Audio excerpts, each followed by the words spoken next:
as an interesting type of character. The thing is, Jax will consistently be the most messed up person in the entire show, and I mean by a large margin, like it's not even close compared to everyone else in the cast.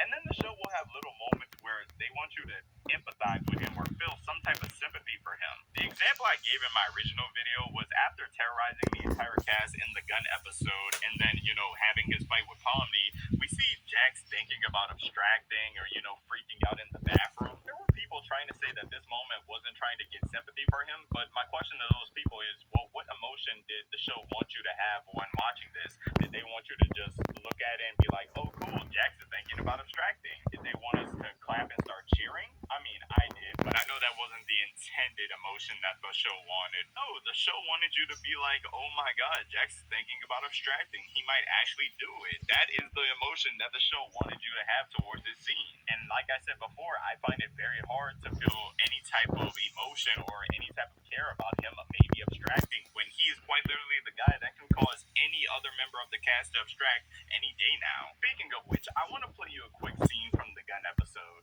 Is this why you didn't show up to Kaufmo's funeral? I don't show up to any funerals. Yeah, I bet you don't. Because you're scared.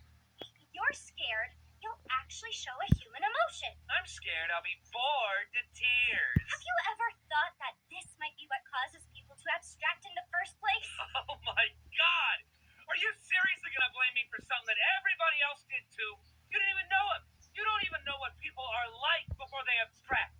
They are not pleasant to be around. Like at all. You... I'm sorry. Sure you are. For the entire time the Amazing Digital Circus has been out and people have been saying they don't like Jax as a character, many people defending Jax have just said, y'all just don't understand his character. See, if y'all actually understood that he's coping with his trauma of losing his friends being Kaufmo and Rivet, that we didn't really know anything about them except for the fact that they abstracted. A lot of people defending him thought that these two characters would be some type of saving grace for Jax. And he went through something so traumatic and sad with these two characters that were very close to him that it would just justify all the horrible things he had been doing all throughout the entire show. I personally never believed this. I mean, if Kinger can lose his wife and watch her abstract in front of him and him still, not terrorize anyone else in the circus, I don't believe Jax really has much of an out. But I will say, as uninterested as I am